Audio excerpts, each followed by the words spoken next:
All right, Reed, we'll take a look at converting your logo to an embroidery file. Now, I'll preface this by saying it's probably best to go ahead and outsource your digitizing until you really become familiarized with it. The digitizing market is so competitive that most logos you can get digitized for less than $10. So, and usually it's a 24-hour turnaround time, so it's really not worth our time to mess with. When I had my embroidery business, almost 99% of everything we did, we had outsourced the digitizing. But with that said, I'll show you how to go about digitizing your file using InkScape, which is a free vector graphics application, and also using the InkStitch plugin for InkScape, which is also free. So let's go ahead and import the artwork in question here. So we'll import your original vector file. Now, most of the time we wouldn't use a vector file just because InkStitch requires some very specific parameters. And so most of the time it's just as easy to create the artwork from scratch as it is to use a vector graphic. But in this case, we are going to use a vector graphic because you gave it to me. We're going to go on the view menu here and choose display mode outline because there's a bunch of what I call rigmarole. There's extra stuff in this file we don't need. Go ahead and delete that outline right there. We don't need that either. All right, so let's just resize the artwork in question. I think you said 1.25 inches, but I am going to, or 1.5 inches rather, but I'm going to go 1.25 inches high. So 1.25 high. There we go. Let's undo that, lock that, so the width and height changes at the same time. All right, so there we go. We are 1.25 inches tall. We are 3 inches wide, and we are good to go. Now we are in outline mode. And again, the view menu, display mode, outline. And we see something straight away that the company text is black and everything else is not. And that is because the company text is not actually a path. It is text. So I'm going to go ahead and just select this and convert it to a path. So path, object to path. And now you can see that we've changed from a text object into a path. And now it looks like everything else. Okay. So let's just start with how we want to go about embroidering this file. So the word the word company, because it's so tiny. So if I select the letter N, for example, or if I just select the whole word, you could see that the height is barely an 1/8 of an inch tall. And what that should tell you as a digitizer is that is generally the tiniest text that will be legible in any way, shape, or form in embroidery. So that is the very smallest text that we can do and have it look good. Now, one thing to mention about digitizing is there's so many parameters, so many different things you can do that will affect the stitch quality. So that's just something in general to kind of just generally keep in mind. So for example, most of the time when we're dealing with very tiny text, we do two different things. We increase what they call density. So we increase the number of stitches, and then we also use a thinner thread. So we're using a thinner thread, so that is why we need to use more density than we typically would. But with that thinner thread, these small, tiny little areas in the A and the O and the P here will be more pronounced. It'll look better in the final result. So we use thinner text or thinner thread, and then we increase the density because of that thinner thread, and ultimately we'll have nice, crisp, tiny text that will be more legible. Now the rest of the design is big enough where we shouldn't have any problems with legibility. Now for my example that I'm going to show you, I am going to do the word Berger in a fill stitch. Now there's all kinds of different fill stitches, but generally you're either going to use some type of fill stitch or a satin stitch. There's one or the other. So for this example, Berger is going to be done in fill stitches, company is going to be done in satin stitches, and our badge here is also going to be done in satin stitches. Now, if we look here, you can see here where this artwork is a little bit jagged. It's not real good, okay? And that's because probably this was converted from a JPEG file into a vector graphic. But you can see the company is nice and everything's perfectly smooth, and that's because it was typed out text where the word burger is not. You can see here very jagged parts of the R and so forth. So not great artwork there, but not a big deal for our purpose, but it'll still convert to embroidery just fine. But one thing I will point out is if I were going to digitize this for put on a shirt or something, or a hat or something of that nature, I would probably do everything in satin stitches. But to do Berger in satin stitches would just be a bit more work, and I don't want to just totally confuse you. So for this example, we're going to do just a standard fill stitch. All right. So with that all said, let's just go in and show you how it works. So if I select the letter R here, I'm just going to come in here and select the letter R, come up to extensions and choose InkStitch, and then choose params. What it's going to do is going to take a look at what I just selected, and based on what it was I selected, it's going to convert that into embroidery stitches. So because I selected the letter R with a fill color, it's going to go ahead and fill that letter R with that fill color. But you see, if you look at the preview, we have this kind of gray area here, and that is because we have two objects on top of one another, and so it filled both of those objects, which that's not what we want. So we have to prep our artwork. So this has to be one single path. So we select both the inner and outer paths and come to Path and choose Combine. We have to do that for this letter R, Path and Combine. And we're going to have to do it for our letter B as well, because all three of those are also three individual pieces, so we'll combine those two. And if I select just those three letters, and I go back into Extensions, InkStitch, and Params, now it's going to notice that all of those paths are individual paths, and you could see that it's going to create the appropriate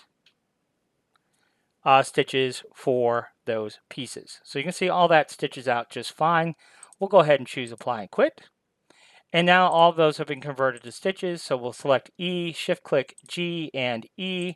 We'll do the same thing. We'll come up here to Extensions, and we will choose InkStitch and back into Params.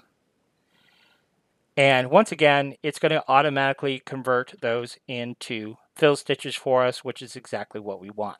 Now, a couple of points to make. There is stitch sequence, so how you notice that, for example, the letter G is stitching first, and then the letter E, and then the other letter E. So we would want to control the order in which those are stitching.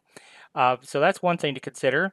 Also, the stitch angle of the fill, the density of the fill, the different types of underlay. There's a variety of other parameters that we may want to change and modify and consider. But for this purpose, we're just going to choose Apply and Quit, and that will be perfectly fine for right now. So now what I want to do is I want to go ahead and come in here and select all of these letters, okay? I want to go ahead and give them all one fill color. So you see here, we'll just pick a random fill color. It doesn't really matter what the fill color is. But if I go back into the View menu and choose Display Mode and choose Normal, we're going to get this.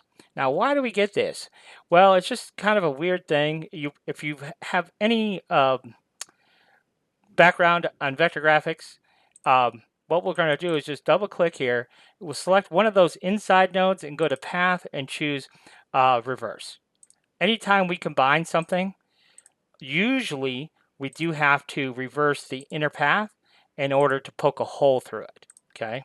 So that's what we're doing here, reverse, and any of these nodes will work. Doesn't matter which one, and reverse. And now we've poked a hole. Now visually, this looks like what we would expect it to look like, right? So I'm going to go ahead and select this.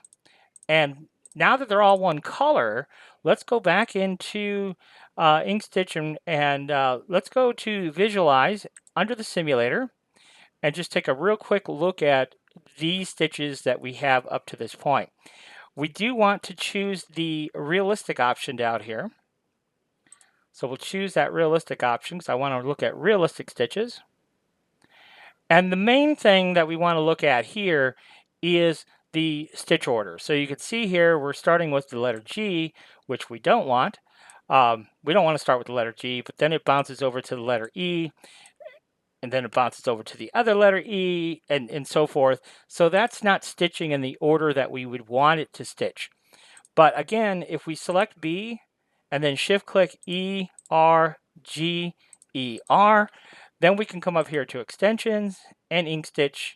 And there's an option here under the edit menu to restack objects in the order of the selection, so that now when we, so it's done that now. So now that when we come in here, we'll choose the visualize option, go back into simulator mode, and then you'll see that in fact, these will stitch in the proper order now.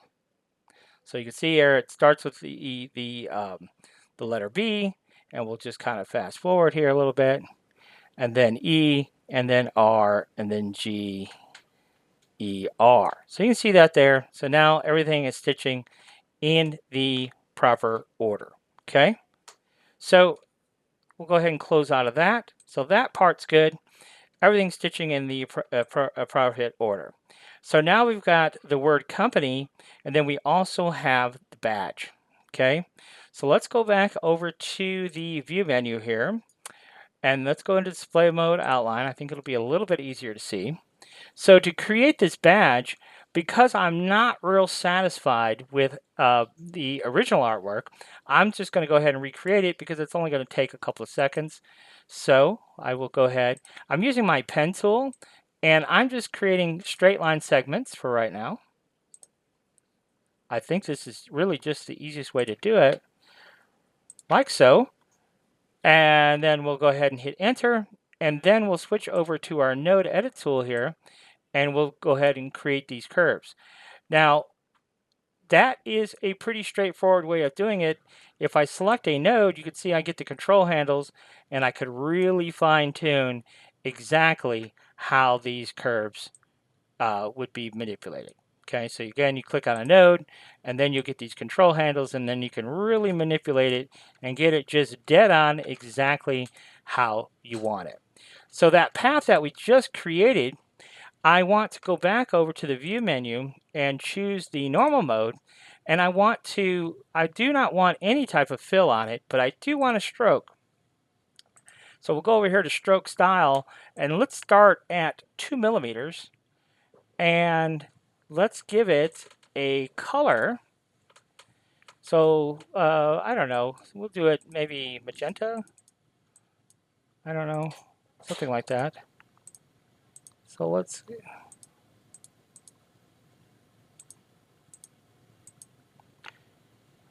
not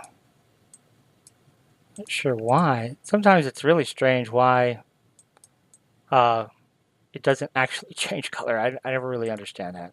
I'll be honest. Strange. But I think I want to change the thickness to maybe 1.5. So you see, we want to try and get it about, I think maybe, okay, we could try, let's try 1.3 millimeter. We'll just try it. We'll live with that. Okay, we're gonna go with that.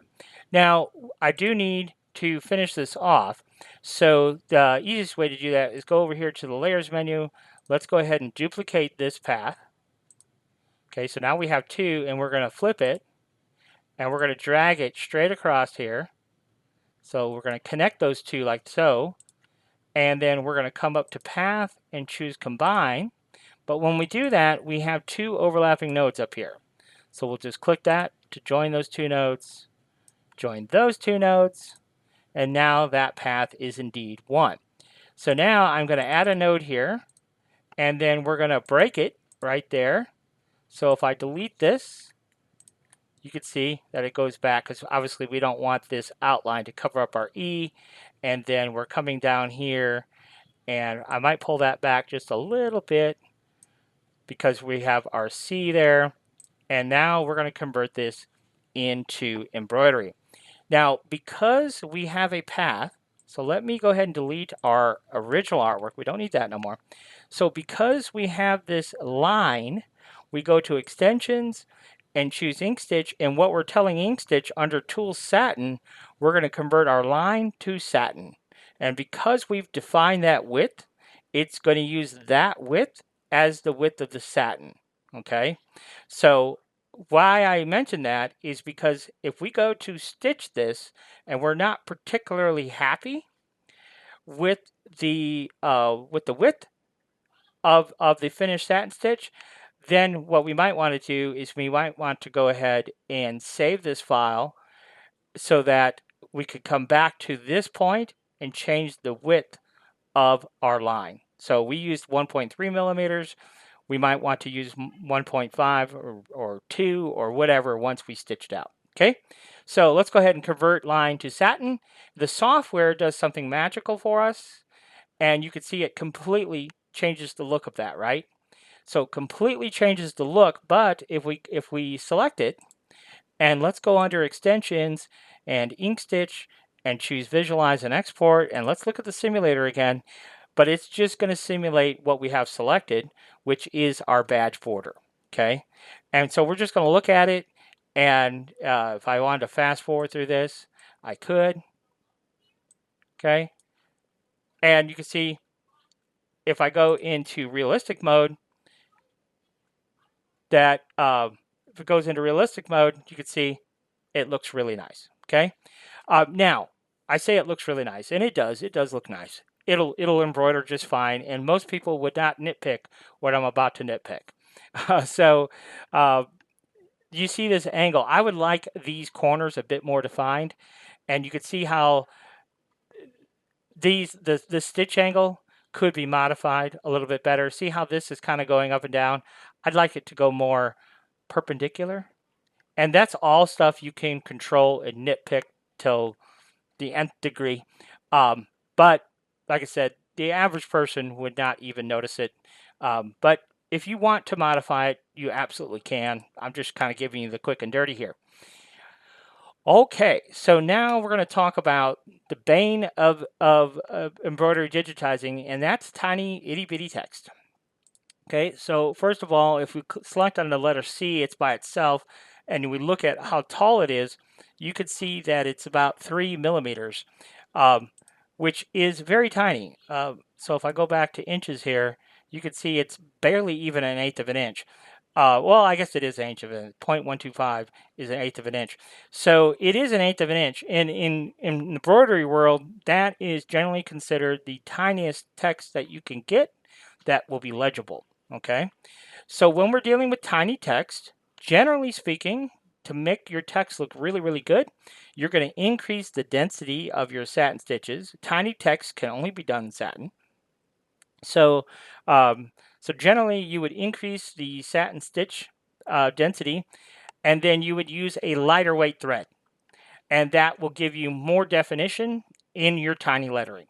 So the open areas of the A and the P and the O, the thread won't totally close it in because we're using a lighter weight thread with increased density. Okay, so how do we go about doing that? Well, let's go back into view mode and let's look at the outline mode. You'll see this more clearly. There is no way to convert this text into satin stitches. Okay, and even if this was still text, we could not convert it into satin stitches. So what we have to do is we have to redraw this text. Now it's very easy to do, it's not complicated. So what we're going to do is we're going to go into our pen tool, and I'm going to show you the easy way to do it, like the starter way. Let's put it that way, the starter way. So what we're going to do is create a series of straight line segments. Okay, that's the easy way. Okay, then we would switch over to our node tool and we would just then click on these line segments and we could fine tune exactly to our letter. Now, if we wanted to, we can click on a node. Remember we talked about using those control handles and things. So we could do that as well, okay? And we can really kind of fine tune exactly how we want this to look. So it's not a big deal. Now you can also, we'll switch back over to our pen tool. You can click and drag and create curves as you go. And then, so you see how this one automatically kind of, we're going to click and drag and we can kind of find control of that. And then we can come up here and we'll close it back up here. I prefer kind of that two-step method because it's a little bit harder to control exactly what the curve does. As you can see, it's not a big deal to edit if you don't get it exactly right. So whatever method you want to use is perfectly fine. I think the more practice you get with creating vector artwork, the easier it will be. I didn't notice that I kind of screwed up my letter C here. Okay. And then for our letter M here, let's go back over to our pen tool. We're going to, each segment has to be its separate own little piece. Okay. And then here. Okay. And then our letter P. And then we're going to boom, boom, boom. You see there how I'm doing our letter P here. And then our A, we'll go ahead and do the outside of our A first.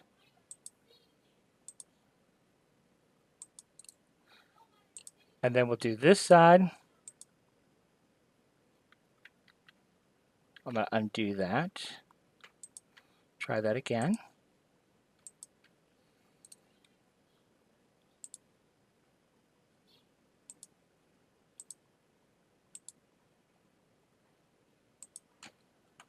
Okay.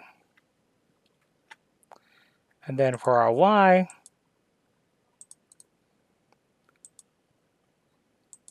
okay, so that takes care of that. Now, we do need to go back in with our node tool, and all those straight line segments that need to be curved slightly, we'll go back in and curve. So here is our letter N here.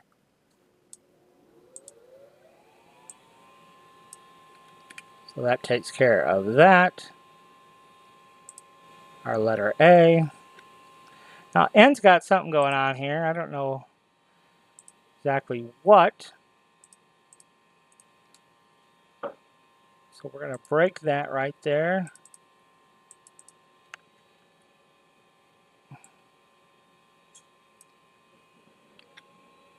I don't know what I did there, but I want that to be two separate pieces. So I don't know what I did to make it one, but we're going to switch it back. So now it is two separate pieces there. Okay, so we'll go back to our node tool here so we can adjust all of our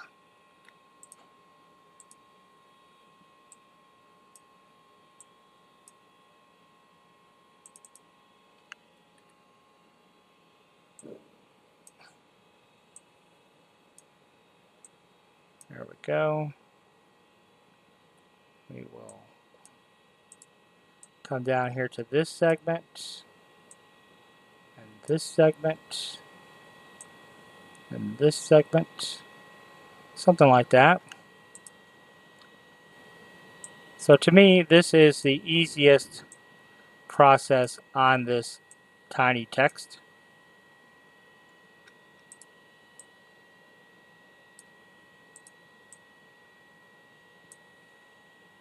Okay, so now that takes care of that, so we can delete our original text here, and that leaves us that. Now, again, we have to give our line a width in order to convert it to satin. So let's go ahead and do that. Let's go to stroke style. We're at 1.3, which is the same as what our badge was. So I'm going to go ahead and say that's going to be 1 millimeter. Okay. And then we're going to go ahead and convert it.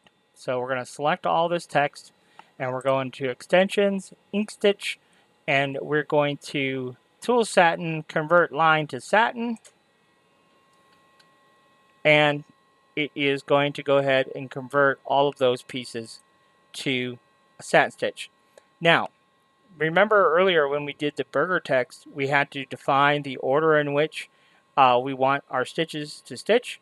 So we'll have to do the same thing here. We're going to hit our C, our O, and remember that the M is comprised of the vertical, the first hoop, the second hoop, the P is 2 pieces, remember? So that's something to consider. So the vertical and then this piece, the A, we're going to do the bottom part here and then the top part. The N is the vertical and then that, and then the Y is 2 pieces as well. So now that we've selected those in order, we can come up here to extensions, InkStitch, and under the edit menu, restack the objects in the order of the selection. Okay, so under the layer menu here, you can see that path 4 is at the very top, and that is a problem because we want C and then that first section of our O, and that's not it. So we'll move that down. So the order that they are here in the layers palette is the order they're going to stitch. So our O was split in half. So watch how these paths get added. So now add that path, then this one, then this one, then this one, then this one, then this one. So yes, everything is now in its proper order, and we'll stitch left to right. What I wanted to see is where this was. So this is going to stitch first, and it's black, and then company will stitch. Okay.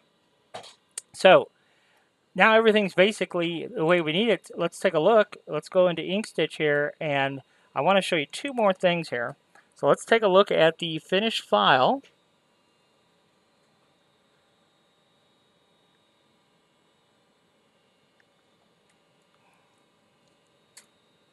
And let's go into realistic mode here real quick.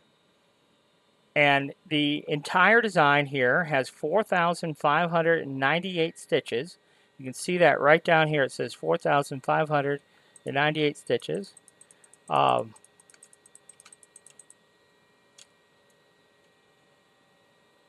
can see here there's some additional element down here I did not see.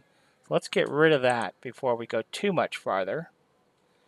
I don't know what all that's about. It's like it must be invisible.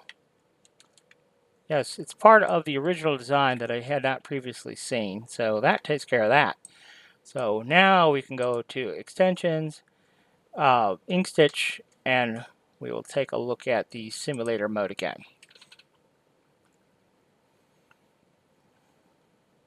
So we can increase the speed of our simulation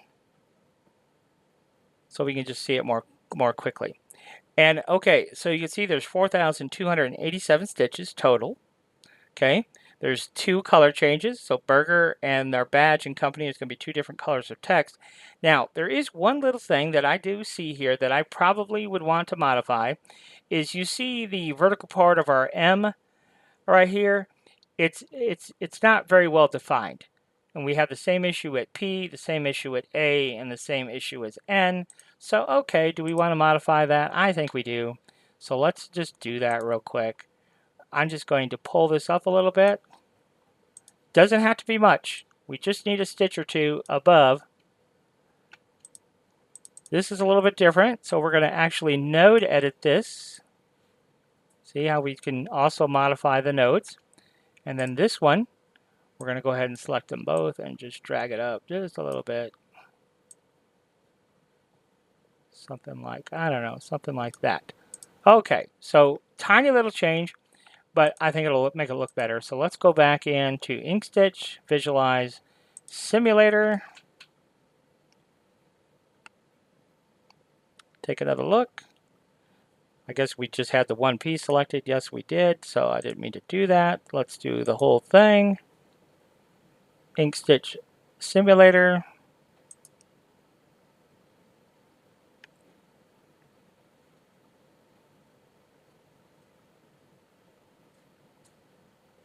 Okay, again, we can speed up our stitch preview here.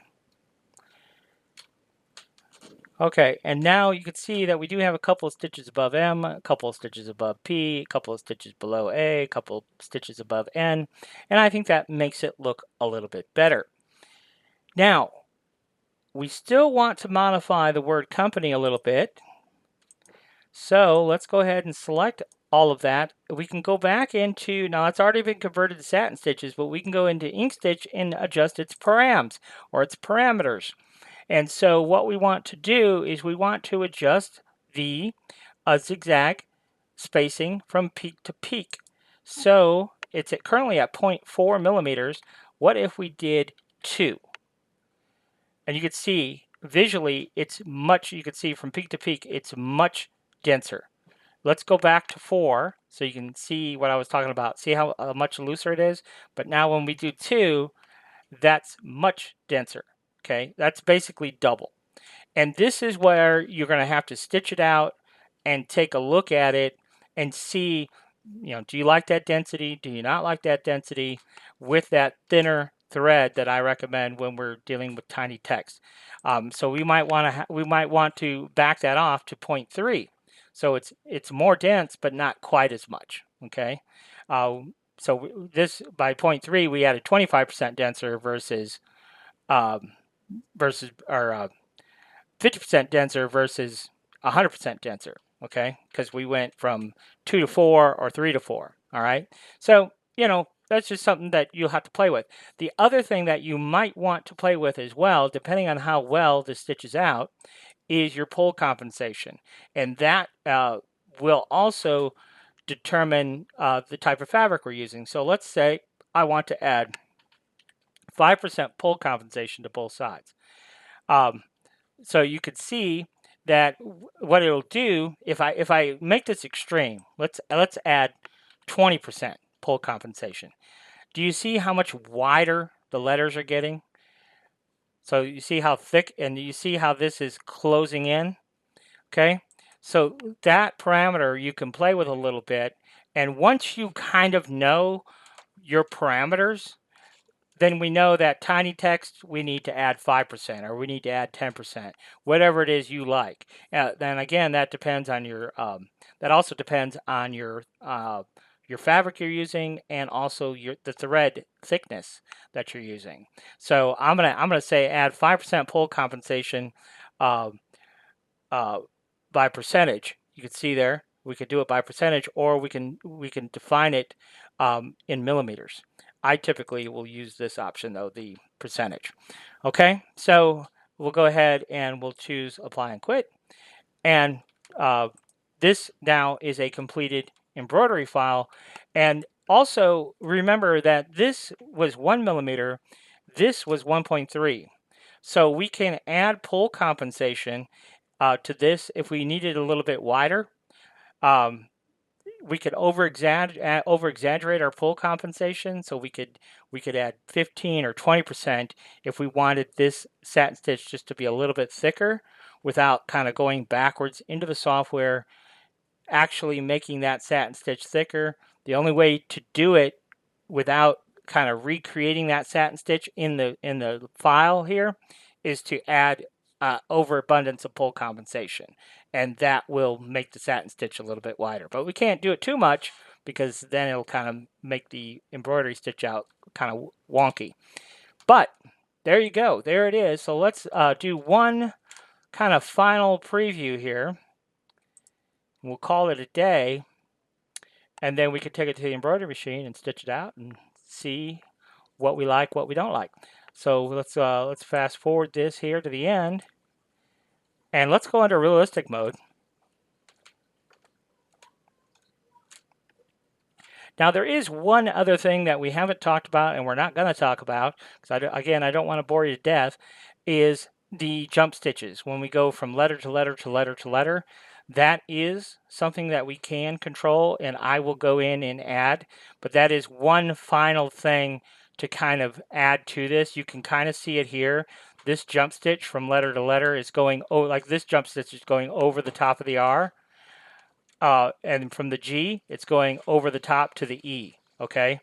So obviously that's not what we would want to do. So we can control that fairly easily and make that change. I guess I could show you. I'll just do it from R to, let's do it from G to E. Okay, I think that'll be the easiest thing. So let's just do that from G to E. Let's show you that that jump stitch. So what we have to go is go into InkStitch and choose commands and choose add commands. And what we want to do is we want to jump and stop commands. There we go. We want to add jump and stop commands to the letter G here.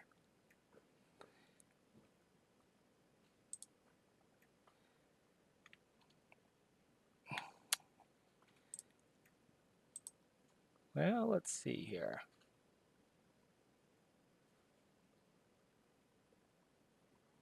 Not sure why.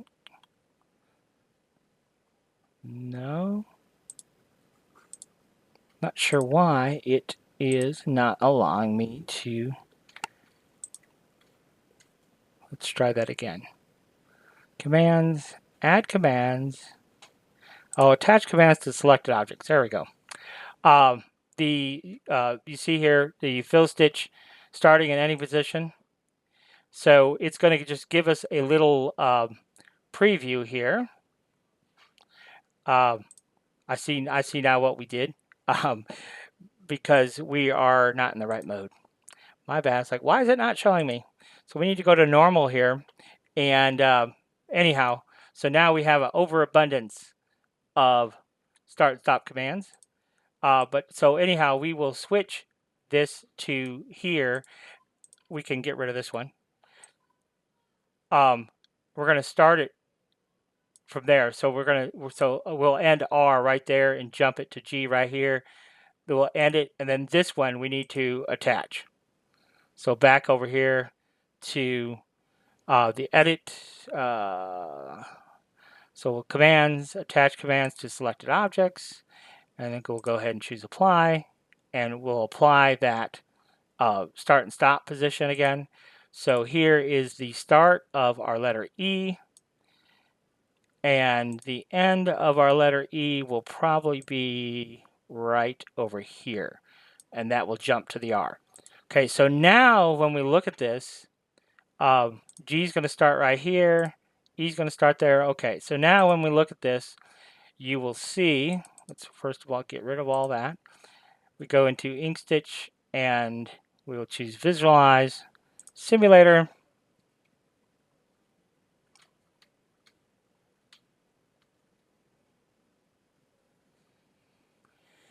and fast forward.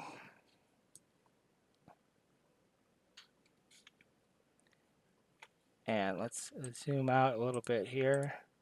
There we go. But anyhow, you could see, if we go into realistic mode, you can see it even better, where it's jumping from G to E.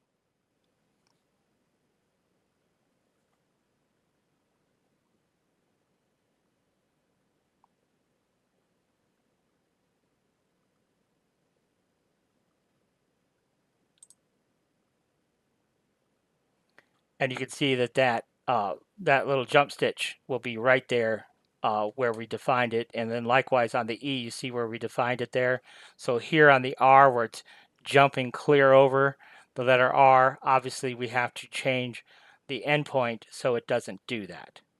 Okay, so here on our letter R, we'll go back into extensions, choose InkStitch, and we will attach commands to selected objects.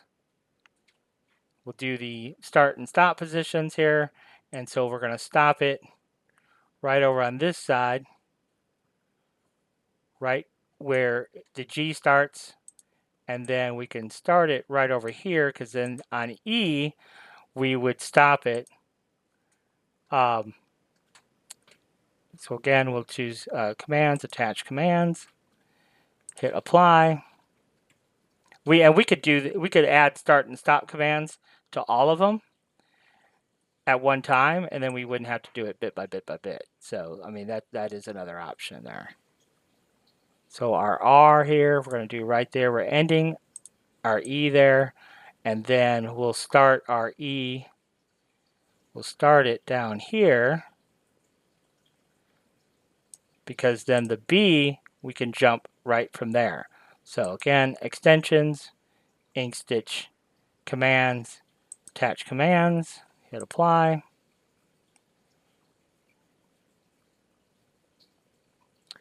We'll hit close, and so we're going to stop B right where we're starting E, and we could start the B really anywhere we want.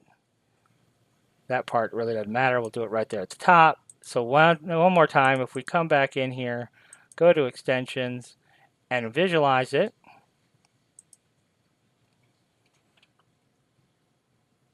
then you will see that everything will stitch more precisely.